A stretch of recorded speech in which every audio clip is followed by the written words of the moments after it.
পিছে যান আপনারা।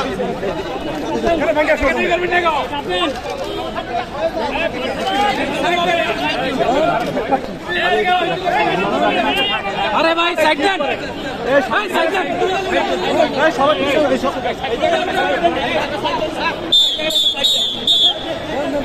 দেখে দেন, খেলা মারেন সামনে। ধাক্কান না, ধাক্কান ভাই।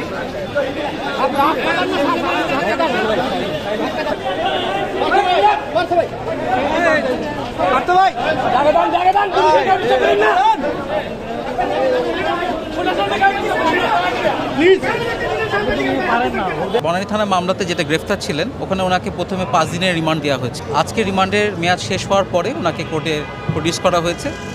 ওনাকে দুঃখজনকভাবে আজকেও 10 দিনের রিমান্ড চাওয়া হয়েছে। তা আজকে বিজ্ঞ আদালত সন্তুষ্ট হয়ে ওনাকে 3 দিনের রিমান্ড দিয়েছে, কেন আন্দোলন